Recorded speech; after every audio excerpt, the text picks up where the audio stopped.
அனைவருக்கும் அன்பு வணக்கம். பிடி அரசகுமார் இவர் தனியார் பள்ளி ஆசிரியர்கள் சங்கம்னு ஏதோ வச்சிருக்காரா. அவர் இந்த பர்மனன்ட் ரெகக்னிஷன் வாங்கி தரேன், இன்னும் சில அப்ரூவல் அப்படி இப்படின்னு சொல்லிட்டு ஏராளமான ஊழல் செய்திருக்கின்றார் அப்படின்னு கைது செய்திருக்கின்றார்கள்.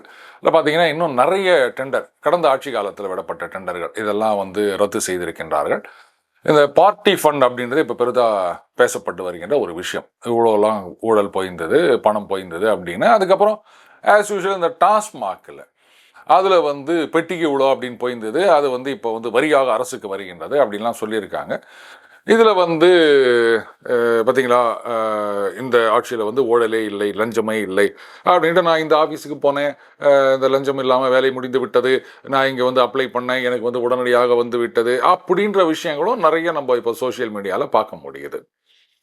இப்போ ஒரு கேள்வி என்னன்னா, இந்த மாதிரி இப்போ முன்னாள் அமைச்சர் ஏவாவேலு அவர்கள் வீட்டில் ஆஃபீஸ்லாம் போய் ரைடெல்லாம் நடத்தினாங்க. அவரும் ரொம்ப கான்ஃபிடென்ட்டாக தான் இருக்கார். அது ஒன்றுமே இல்லை, அது கைப்பற்றதாக சொன்னப்பட்ட தகவல்கள்லாம் உண்மை இல்லை அப்படின்லாம் அவர் சொல்லியிருக்காரு. ஆராசா அவர்கள் சிபிஐயே பார்த்தவங்க, நாங்கள் இதை பார்க்க மாட்டோமா அப்படின்னு சொல்லியிருக்காரு. அப்படித்தான் இருக்குது. பல வழக்குகள், பொன்முடி அவர்களாகட்டும், இந்த மாதிரி இன்னும் திமுகவினர் மீது போடப்பட்ட பல வழக்குகள் பல வருஷமாக தூங்கி இருந்ததுங்க. இப்போ ஜட்ஜ்மெண்ட் கன்விக்ஷன் ஆயும் அதுக்கப்புறம் ஒரு மந்திரியாகவே ஆயிட்டாரு. அதுக்கப்புறம் இப்போ அந்த கேஸு என்ன ஆகும், எப்போ வரும்னே தெரியல.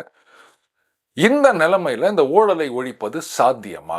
இந்த மாதிரி லஞ்சம் ஊழல் இல்லை அப்படின்னு சொல்கிறாங்களே, இது என்ன ஏதோ புதுசாக ஆட்சிக்கு வந்த உடனே ஏதோ ஒரு ஷோ காமிக்கிறாங்களா, இல்லை நிஜமாகவே லஞ்சம் இல்லாமல் ஒரு ஆட்சி நடத்த முடியுமா அப்படின்னா, இந்த லஞ்சம் ஊழல் இதெல்லாம் ஒழிக்க முடியுமா அப்படின்னா டக்குன்னு நான் சொல்ல நிச்சயமாக ஒழிக்க முடியும். ஆனால் அது சுலபமாக செய்ய முடியுமா அப்படின்னா ஐ எம் சாரி, ரொம்பவே கஷ்டமான காரியம்.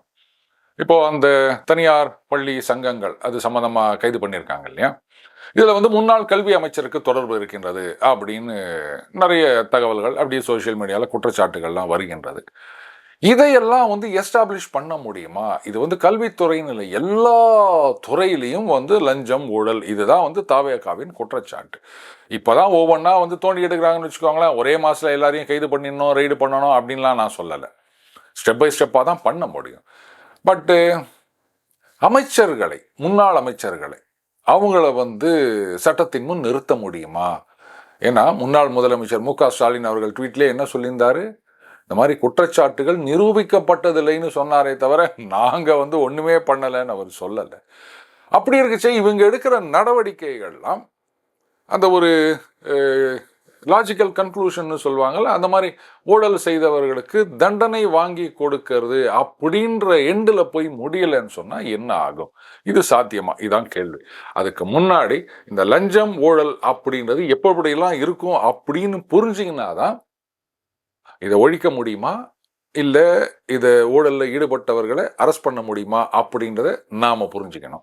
சார், நான் ஊழல் பண்ணுறதும் கிடையாது, நான் ஊழலை எதிர்த்து போராடுற இடத்துலையும் கிடையாது, அப்புறம் எனக்கு இதுக்கு என்ன சம்மந்தம் அப்படின்னு மட்டும் கேட்டுறாதீங்க. நீங்கள் என்ன தான் மூஞ்ச திருப்பிங்கன்னு போனாலும் அண்ணாண்ட பக்கம் ஓடுற சாக்கடையோட நாத்தம் உங்களை விட்டு வைக்காது. அந்த மாதிரி எனக்கு இதுக்கு சம்பந்தம் இல்லை அப்படின்னு சொன்னாலும் நம்மை சுற்றி நடக்கும் ஊழல், அது ஏதோ ஒரு அரசு அலுவலகத்தில் ஒரு 50 ரூபா லஞ்சம் வாங்கினார் அப்படின்னாலும், மேல் மட்டத்தில் ஒரு 500 கோடி லஞ்சம் வாங்கினார் அப்படின்னு சொன்னாலும் எல்லாமே நம்முடைய டே டு டே லைஃப்பில் ஒரு மிகப்பெரிய இம்பேக்டை உருவாக்குகின்றது. அதனால் இதை பற்றி தெரிஞ்சிக்க வேண்டியது ரொம்ப ரொம்ப அவசியம். முதல்ல இந்த லஞ்சம் ஊழல் ரெண்டுத்துக்கும் என்ன வித்தியாசம் அப்படின்னு சொன்னால், சிம்பிளாக சொல்லணும்னா கொஞ்சம் அமௌண்ட்டில் நடக்கிறத லஞ்சம்னு சொல்லுவோம். அதுக்கப்புறம் அதிகாரிகள் மட்டத்தில் நடக்கிறத லஞ்சம்னு சொல்லுவோம். பெரிய அமௌண்ட்டு அதுக்கப்புறமா ஆட்சியாளர்கள், அரசியல்வாதிகள் மத்தியில் நடக்கிறத நம்ம ஊழல்னு சொல்லுவோம். இது அடிப்படை. இது அடுத்தது இந்த லஞ்சம் ஊழல் இதெல்லாம் எதுக்கு நடைபெறுகிறதா? முதல்ல லஞ்சத்தை பொறுத்த வரைக்கும் ஒரு காரியத்தை செய்யறதுக்கு லஞ்சம், இல்லைன்னா ஒரு காரியத்தை செய்யாமல் இருக்கிறதுக்கு லஞ்சம். லெட்டஸ் நீங்கள் வீடு ஒரு 30-40 வாங்கிறீங்க, அதில் என்ன பண்ணிடுறீங்க, அப்படியே வெளில ரோட்டில் ஒரு 2 அடி ஆக்கிரமிச்சு காம்பவுண்டு போட்டுக்கிறீங்க. இப்போ கணக்கு எடுத்துகிட்டு, என்னப்பா கவர்மெண்ட் இடத்துல ரோட்டில் போயிட்டு நீ காம்பவுண்ட் கட்டிக்கிற, இது இடிக்க போகிறோம் அப்படின்னா அது பார்க்குறவங்கள பார்த்து செய்கிறவங்கள செஞ்சால் ரைட் அப்படின்னு கண்டுக்காமல் போயிடுறாங்க இல்லையா? ஸோ இது ஒரு விதமான லஞ்சம், செய்ய வேண்டிய காரியத்தை செய்யாமல் இருக்கிறது. அடுத்தது ஒரு சர்டிஃபிகேட் வேணும், இன்கம் சர்டிஃபிகேட் வேணும், கம்யூனிட்டி சர்டிஃபிகேட் வேணும், இல்லை ஒரு ரேஷன் கார்டு வேணும், இல்லை ஒரு பட்டா வேணும் அப்படின்னு சொன்னால் டிலே. இந்த முன்னாடிலாம் அரசு அலுவலகங்களில் டிலே பிரீட்ஸ் கரப்ஷன் அப்படின்னு எழுதி போட்டு வச்சுருப்பாங்க. அப்போ அந்த டிலே அப்படின்னும் போது, சார் காலேஜ் சேரணும் சார், சர்டிஃபிகேட் வேணும் சார் அப்படின்னும் போது வேற வழி இல்லை, காசு கொடுத்து தான் ஆகணும் அப்படின்றது. இது செய்ய வேண்டியதற்கு காசு வாங்குவது. இதில் ஒரு ஆச்சரியம் என்னன்னா, அந்த வேலையை செய்யறதுக்கு தான் கவர்மெண்ட்ல ஒன்று அந்த சீட்டில் உட்கார வச்சு காசு கொடுத்துக்கிறாங்க சம்பளம் அப்படின்னு. அந்த வேலையை செய்யறதுக்கு நீ இவங்கிட்டையும் காசு கேட்குற அப்படின்னு சொன்னா இது எவ்வளோ பெரிய திருட்டுத்தனம். இதுதான் பெரும்பாலும் ஒரு காமன் மேன் ஃபேஸ் பண்ணுகின்ற விஷயம். மேல்மட்டத்தை அந்த ஊழல்னு சொல்றது எப்படின்னா, அந்த பாலிசி டிசிஷன் இதில் இருக்கும். பொதுவாக பார்க்க போனால் இந்த டெண்டர் அப்படின்னு டெண்டரில் 2 விதமான டெண்டர் இருக்குதுங்க. இல்லாட்டி இப்போ ஒரு ரோடு போடணும் அப்படின்னு சொன்னால் ப்ராஜெக்ட் காஸ்ட் அப்படின்னு ஒன்று வச்சுருப்பாங்க. இத்தனை கிலோமீட்டர் அப்படின் போது ஒரு 100 கோடி அப்படின்னு வச்சுருக்காங்கன்னு வச்சுக்கோமே. இப்போ டெண்டர் கால்ஃபார் பண்ணும்போது ஒருத்தர் 90 கோடி அப்படின்னு கோட் பண்ணியிருப்பார், ஒருத்தர் 93 கோடி அப்படின்னு கோட் பண்ணியிருப்பார். எப்படி சார் 100 கோடி ப்ராஜெக்ட்டு அதை 90 93னா, ஒரு உதாரணத்துக்கு சொல்கிறேன், இதுதாங்க யார் லீஸ்டோ அவங்களுக்கு தான் கொடுக்கணும் அப்படின்னு. இப்போ அந்த கணக்குப்படி பார்த்தீங்கன்னா 90 கோடி கோட் பண்ணியிருக்கவர் கொடுக்கணும், இதுதான் சட்டம். ஆனால் அவர் என்ன சொல்லிட்டாரு, நான்லாம் 10 பைசா கொடுக்க மாட்டேன் அப்படின்றாரு. அப்போ 93 கோடி கோட் பண்ணவர், இது பாருங்க 10% அப்படியே கொண்டாந்து உங்களுக்கு கொடுத்துட்றேன் அப்படின்றாரு. சட்டப்படி 93 கொடுக்க முடியாது. அப்போ இங்கே தான் அந்த ஊழல் அப்படின்றது உள்ள நுழைகின்றது. என்ன பண்ணுவாங்க, அந்த 90 கோடி கோட் பண்ணிக்கிறாரு, அவருக்கு தான் நீங்கள் டெண்டர் கொடுக்கணும். ஆனால் என்ன பண்ணணும், எங்கேயாவது ஒரு குறை கண்டுபிடிக்கணும். இல்லை இவர் 13 வருஷத்துக்கு முன்னாடி ஒரு கான்ட்ராக்ட் எடுத்து ஏதோ பண்ணும்போது பாதியிலேயே அது நின்றுச்சு. அது ஏன் நின்றுச்சுன்னா அந்த ப்ராஜெக்டை ட்ராப் பண்ணியிருப்பாங்க, நின்றுச்சு, இப்படி கூட இருக்கலாம், அவர் மேலே தப்பு இல்லாமல் இருக்கலாம். அதெல்லாம் இப்போ என்னத்துக்கு, அதை எடு, அந்த ப்ராஜெக்ட் இன்கம்ப்ளீட், கம்ப்ளீஷன் சர்டிஃபிகேட் கொடுக்கல, அதனால் ரிஜெக்டட் போ. இல்லையா, அப்ளிகேஷனில் இந்த டாக்குமெண்ட் நீ சேர்க்கலை, இந்த டாக்குமெண்ட்ல கருப்பு இங்கில் ஃபில்அப் பண்ணிடணும், நீ நீல இங்கில் ஃபில்அப் பண்ணிக்கிற, இது செல்லாது போ. இப்படி எதையாவது ஒன்று சொல்லி அந்த 90 கோடியை ரிஜெக்ட் பண்ணிட வேண்டியது. பண்ணிட்டு சூட்டோட சூட அந்த 93 கோடிக்கு அந்த கான்ட்ராக்டை கொடுத்துட வேண்டியது.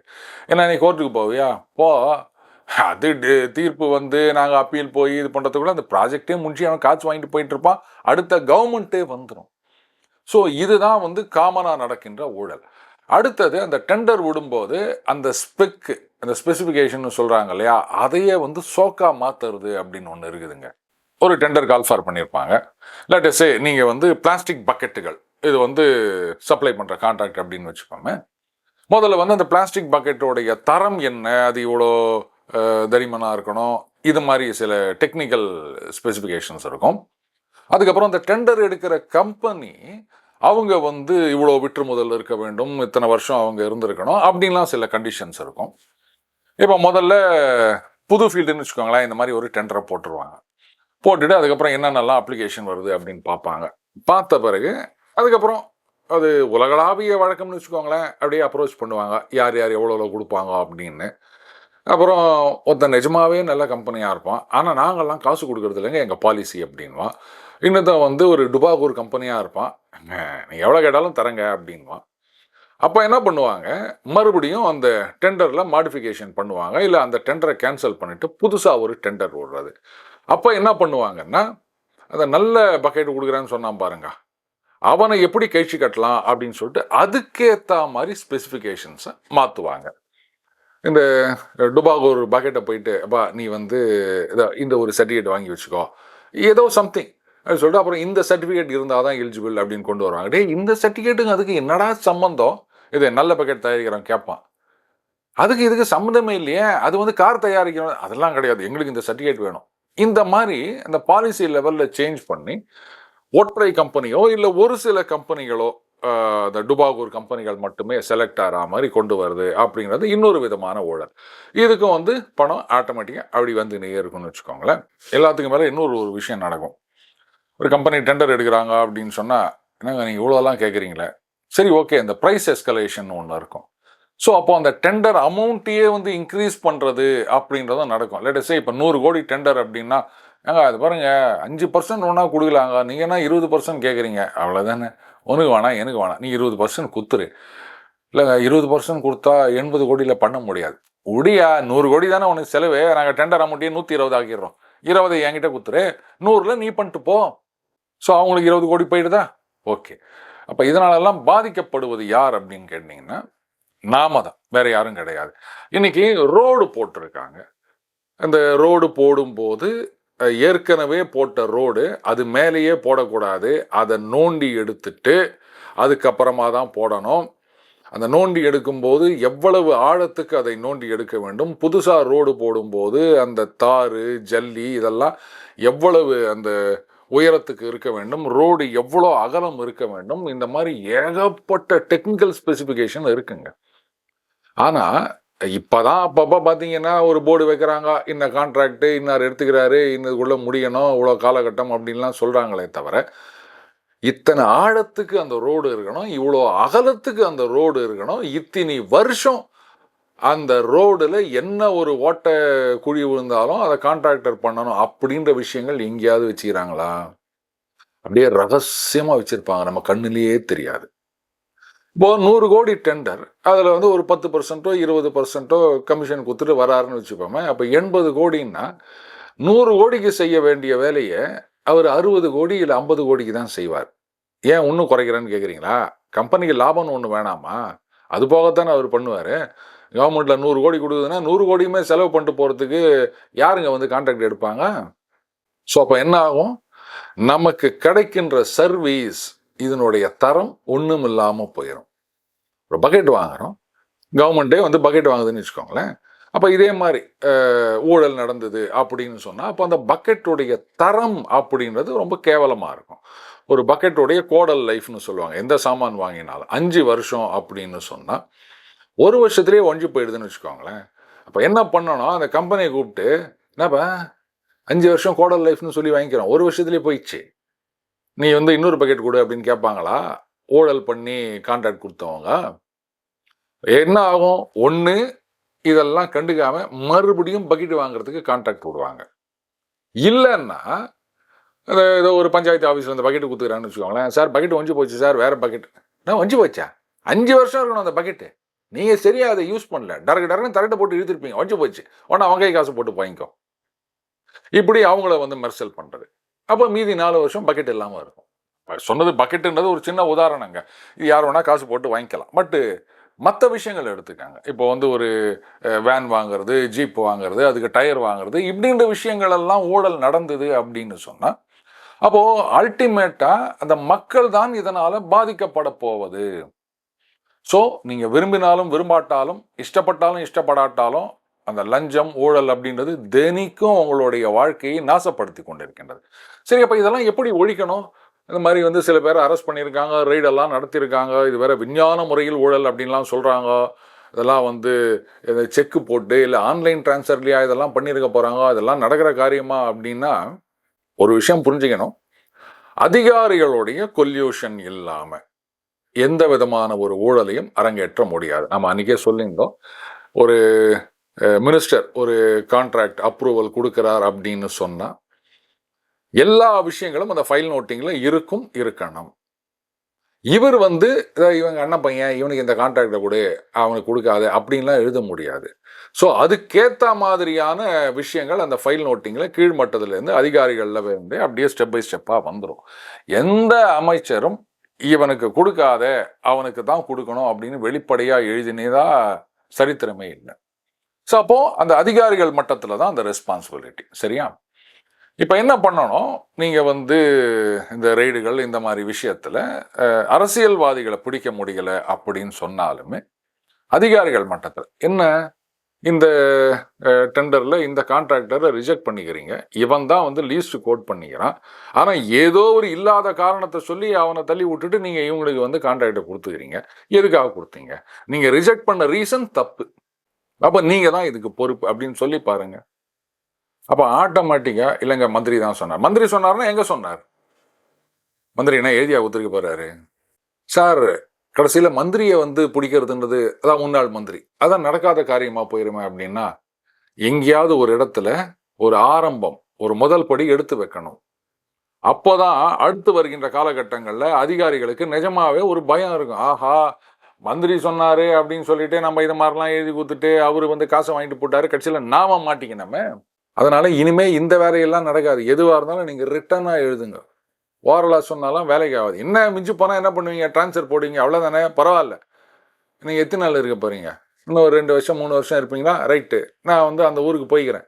ஆனால் அதுக்கப்புறம் இவங்கிட்ட கான்ட்ராக்டை கொடுத்து ஊழல் பண்ணியிருந்தீங்கன்னா நீங்கள் உள்ளே போயிருவீங்களே, உங்களுக்கு துணைக்கு நான் வரமாட்டேன் அப்படின்னு அதிகாரிகள் முன் வருவார்கள். புரியுதுங்களா? ஸோ அப்போ தான் அந்த ஊழலை நிறுத்த முடியும்.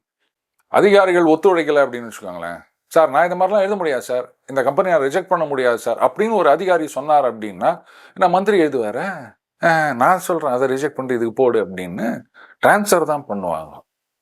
ஸோ இப்போ இந்த ஆட்சியில் எடுக்கின்ற நடவடிக்கைகள் இது எப்படி போனோம்னா ப்ராக்டிக்கலாக இப்படித்தான் அணுக வேண்டும். அட்லீஸ்ட் இனி வரும் காலகட்டங்கள்லையாவது இதை யாரும் ஊழலில் ஈடுபடாமல் இருக்கணும். டவுன் த லைன் அதிகாரிகள் லஞ்சம் வாங்காமல் இருக்கணும் அப்படின்னு. பெரும்பாலும் அதிகாரிகள், அதாவது அரசு ஊழியர்கள் மட்டத்தில் இருக்க லஞ்சம் என்பது 2 விஷயமா பார்க்கலாம். அந்த பீப்புள் இன்ட்ராக்ஷன் இருக்க இடத்துல நான் சொன்னேன் இல்லையா, அந்த சர்டிஃபிகேட் வாங்குறது அப்படின்னு. இதில் நம்ம இது பல தடவை சொல்லியிருக்கோம். ஒரு அரசு ஊழியருடைய வேலை அப்படின்றது அரசாங்கத்துடைய நலத்திட்டங்களை மக்களிடம் எடுத்து செல்வதற்கு நடுவில் இருக்கின்ற ஒரு பாலம் மாதிரி இருக்காங்களே தவிர சுவர் மாதிரி இருக்கக்கூடாது. ஆனால் அவங்க அப்படித்தான் இருக்காங்க, ஒரு தடுப்பு சுவர் மாதிரி. ஒருத்தர் முதியோர் பென்ஷன் வேணும்னு வராருன்னு சொன்னால் ஒரு அப்ளிகேஷன் கொடுத்தாருன்னா நீங்கள் எழுதி போடுங்க, முதியோர் பென்ஷன்லாம் 15 நாட்கள் ப்ராசஸ் செய்யப்படும் அப்படின்னு. அங்கெல்லாம் நடக்காது. 15வது நாள் கூப்பிட்டு சொல்லுவாங்க, இதில் இந்த ரெசிடென்ஸ் சர்டிஃபிகேட் இல்லைப்பா அப்படின்வாங்க. அதுக்கு ஓடணும் அவர் ரெசிடென்ஸ் சர்டிஃபிகேட்டு.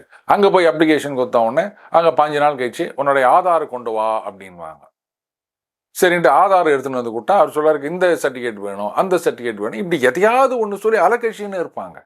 ஸோ என்ன பண்ணணும், டெலிவரின்றதை டார்கெட்டாக வைக்கணும், ரிப்ளை கிடையாது. அப்ளிகேஷன் வந்துச்சா முதியோர் பென்ஷனுக்கு, அதில் என்னென்ன டாக்குமெண்ட்லாம் இருக்குன்னு பாரு, ஓகே, இல்லாத டாக்குமெண்ட் என்னன்னு பாரு, அதெல்லாம் எங்கே வாங்கணுன்றதை பாரு. அந்தந்த அலுவலர்கிட்ட நீங்களே ஆன்லைனில் அப்பாயின்மெண்ட்டை புக் பண்ணுங்கள். இவரை கூப்பிட்டு இத்தனாம் தேதி இங்கே போங்க, இல்லை அவர் வருவார், இந்த சர்டிஃபிகேட்லாம் அவர் எங்களுக்கு ஆன்லைனில் அனுப்பிச்சிடுவார், வரும். இந்த டெலிவரி பண்ணுறது தான் அவங்களுடைய ரெஸ்பான்சிபிலிட்டியாக இருக்கணும். அப்படி இருந்தால் மட்டும்தான் இந்த ஊழலை ஒழிக்க முடியும். இதில் 2 விஷயம் இருக்குது. இந்த மாதிரி நீங்கள் ஊழலை ஒழித்து விட்டீர்கள் அப்படின்னு சொன்னால் அப்புறம் மக்களுக்கு நீங்கள் தான் ராஜா, உங்களை யாரும் அசைச்சிக்க முடியாது. ஆனால் ஏன் அரசியல் கட்சிகள்லாம் இதை பண்ண மாட்டேங்கிறாங்க அப்படின்னு சொன்னால், சார் இந்த மாதிரி அரசு அலுவலகங்களில் ஊழலை ஒழிச்சுட்டா அதுக்கப்புறம் மக்களுடைய ஆதரவு அந்த கட்சிக்கு தான் அப்படின்னும் போது ஏன் செய்ய மாட்டேங்கிறாங்க? நீங்கள் ஒன்றா ஏதாவது கான்ட்ராக்டில் டெண்டரில் இதையோ ஒன்று பண்ணிட்டு போங்க. அட்லீஸ்ட் கீழே அந்த காமன் மேன் டெய்லி போய் ஃபேஸ் பண்ணுற இடத்துல ஊழலை ஒழிக்கலாம் இல்லையா? இதை கூட ஏன் செய்ய மாட்டேங்கிறாங்க அப்படின்னா இங்கே தான் இருக்குது மேட்ரு. நீங்கள் ஒரு ரேஷன் கார்டு அப்ளை பண்ணுறீங்க, டிலே ஆகுது. லஞ்சம் எப்படி கொடுக்கறது அப்படின்னு பல பேருக்கு தெரியாது. கொடுத்தா தப்பாக நினச்சிப்பாங்களோ அப்படின்னு சில பேர் நினைப்பாங்க. இன்னும் சில பேரால் அவங்க கேட்ட காசு கொடுக்க முடியாது, இல்லை எந்த காசுமே கொடுக்க முடியாது, இல்லை எப்படி கொடுக்கறது என்ன பண்ணுறது எதுவுமே தெரியாது. இந்த மாதிரி நேரங்களில் தான் அந்த பகுதியில் இருக்கின்ற கட்சி நிர்வாகிகள் நேராக என்ன பண்ணுவோம், அந்த பகுதியில் இருக்க ஒன்றியம் வட்டம் அவர்கிட்ட போயிட்டு, அண்ணா இந்த மாதிரி ரேஷன் கார்டு அப்ளை பண்ணண்ணா, வரலண்ணா, சரி ரைட்டு கொடுத்துட்டு பார்க்குறேன். அப்போ என்ன ஆகுது, அந்த லோக்கலில் இருக்க நிர்வாகிகளுடைய செல்வாக்கு, அண்ணன் யார் தெரியுமா, அதெல்லாம் செஞ்சு கொடுப்பார்ப்பா. ஒன்று ஏதோ காசு வாங்கிட்டு செய்யலாம், இல்லை இன்ஃப்ளூயன்ஸை பயன்படுத்தி செய்யலாம். எப்படி பண்ணாலுமே அண்ணனாண்ட போனால் வேலை முடிஞ்சிருது, இவர் தான்ப்பா மக்களுக்காக இறங்கி வேலை செய்கிறார் அப்படின்ற ஒரு இம்ப்ரெஷன் வருது இல்லையா? அதனாலையும் பெரும்பாலும் அரசியல் கட்சிகள் இந்த கீழ்மட்டத்தில் இருக்க அந்த லஞ்சம் அப்படின்றத பற்றி கவலைப்படுறது கிடையாது. அடுத்தது இந்த டிரான்ஸ்ஃபர் போஸ்டிங் அப்படின்னு சொல்லுவாங்க. இது அரசு ஊழியர்கள் மத்தியில் இது நிறைய காரணங்கள் இருக்கலாம். லெட்ஸ் சே இப்போ சென்னையில் ஒருத்தர் வேலை பார்க்குறாரு, அவருடைய பையனோ பொண்ணோ கோயம்புத்தூரில் இன்ஜினியரிங் காலேஜில் சேர்ந்துடுறாங்கன்னு வச்சுக்கோங்களேன். இப்போ ஏதோ காலேஜில் அட்மிஷன் கிடச்சிது, ஃபீஸ் எல்லாம் ஏதோ கட்டிட்டேன், ஆனால் ஹாஸ்டல்லாம் கட்டுப்படி ஆகாது, அதனால் எனக்கு கோயம்புத்தூரில் ட்ரான்ஸ்ஃபர் கிடச்சா அப்படியே ஃபேமிலியோடு அங்கே போயிடுவேன், பையனோ பொண்ணோ வீட்டிலேருந்தே போயிட்டு வரலாம் அப்படின்னு சில பேர் நினைக்கலாம் இல்லையா? அப்போ இந்த ட்ரான்ஸ்ஃபர் நீங்கள் அப்ளை பண்ணிங்கன்னா அது உடனே கிடைக்கணும். இது ஒரு டைப் ஆஃப் ட்ரான்ஸ்ஃபர். இன்னொன்று, சார் எனக்கு இந்த ஆர்டிஓ ஆஃபீஸில் போனால் நிறைய வரும்னு சொல்கிறாங்க, எனக்கு அங்கே போஸ்டிங் வேணும். அப்போ என்ன ஆகும், வருன்றதுக்காக தான் நான் போகிறேன், அப்போது வர்றதுக்கு முன்னாடி எனக்கு இவ்வளோ கூடு, இப்படி இது நம்ம நிறைய கேள்விப்பட்டிருக்கோம். இந்த மாதிரி போஸ்டிங் காசு வாங்கிட்டு பண்ணுறாங்கோ அப்படின்னு சொல்லிட்டு. அந்த வரும் அப்படின்ற நம்பிக்கையை உடைச்சிட்டோன்னா எங்கே போனாலும் வராது அப்படின்னு சொல்லிட்டிங்கன்னா அதுக்கப்புறம் யாரும் இந்த எனக்கு இந்த சீட்டு கொடு அந்த சீட்டு கொடு அப்படின்னு கேள்வி கேட்க போகிறது கிடையாது இல்லையா? ஸோ இந்த மாதிரி ஒவ்வொரு செக்டார்லேயும் ஒவ்வொரு இடத்துலையும் என்ன மாதிரியான ஊழல் இருக்குது அப்படின்னு பார்த்து பார்த்து உடைக்கணும். லஞ்சம் ஊழல் அப்படின்றது ஒரு ஹோமோஜினியஸ் ஐட்டம் கிடையாதுங்க. ஒவ்வொரு இடத்துல ஒவ்வொரு மாதிரி இருக்கும். அது ஒவ்வொரு இடத்துக்கும் ஒவ்வொரு மாதிரியான ட்ரீட்மெண்ட் தேவை. முதல்ல இந்த நடவடிக்கைகள் அப்படின்றது வந்து தொடர்ந்து நடைபெற வேண்டும். இந்த 5 வருஷ காலகட்டத்திலையும் செய்ய வேண்டியதற்கு ஏராளமான வேலைகள் இருக்கு. இந்த தவறு செய்த அதிகாரிகள், தவறுக்கு உடந்தையாக இருந்த அதிகாரிகள், இவங்க மேலலாம் நீங்க கேஸ் போட்டீங்கன்னா அதுக்கப்புறமா யாருமே வந்து ஊழலுக்கு துணை போக மாட்டார்கள். இந்த மாதிரி எத்தனையோ பார்த்துருக்கேன் நான். அதாவது அமைச்சர்கள் இருக்காங்க, ஈவன் அவருக்கு மேல இருக்க அதிகாரிகள், அவங்க துணை இருக்காங்க, அவங்க பார்த்துப்பாங்க அப்படின்னு நினைச்சு இஷ்டத்துக்கு பண்ணிட்டு, அதாவது மேல இருக்கவங்க சொல்றதெல்லாம் கேட்டு பண்ணிட்டு, நாளைக்கு பிரச்சனை அப்படின்னு வந்தோடனே அவங்க அப்படியே சோகா கை கழுவிட்டு போயிடுவாங்க, கிட்டே வரமாட்டாங்க. இவங்க மாட்டின்னு நிற்பாங்க. இதுல வந்து பெரும்பாலும் பலன் அடைந்தது மேல இருக்கவங்க, அது உயர் அதிகாரிகளோ இல்ல வந்து அமைச்சர்களோ அரசியல்வாதிகளோ இருப்பாங்க.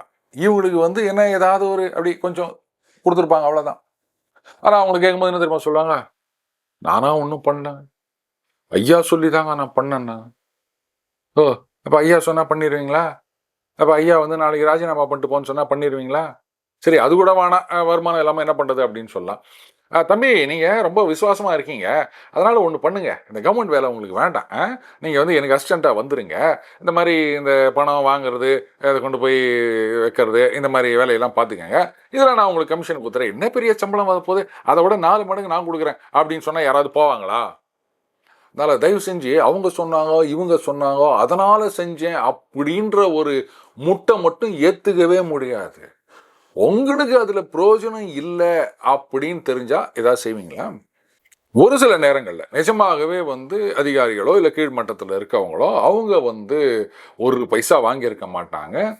ஆனால் எத்தனை டிரான்ஸ்ஃபர் தாங்க அனுபவிக்க முடியும். அதனால வந்து சரி என்ன பண்றது அப்படின்னு ஒரு மிரட்டல், பயம், இதுக்கு பயந்துட்டு அவங்க வந்து ஏதாவது பண்ணியிருக்கலாம். ஆனா அந்த மாதிரியான அதிகாரிகள் பெரும்பாலும் ஏதாவது ஒரு ஆதாரத்தை வச்சிருப்பாங்க. அவங்க மட்டும் இல்ல, ஷேர் வாங்கிக்கின்னு பண்ற பல அதிகாரிகளே இந்த மாதிரியான விஷயங்களுக்கான ஆதாரங்களை எல்லாம் கையில வச்சிருப்பாங்க. இது நம்ம நிறைய பார்த்துருக்கோம். ஸோ இதையெல்லாம் நிஜமாகவே எராடிகேட் பண்ணணும் அப்படின்னு சொன்னா லாங் டேர்ம் ப்ராசஸ். அந்த இன்டென்ட், அதாவது இந்த லஞ்சம், ஊழல், இதை வந்து ஒட்டுமொத்தமாக ஒழிக்க வேண்டும் அப்படின்ற இன்டென்ட் ரீல்ல மட்டும் இருந்தா போதாது, ரியலாகவும் இருக்க வேண்டும். மீண்டும் அடுத்த சந்திப்போம். வணக்கம்.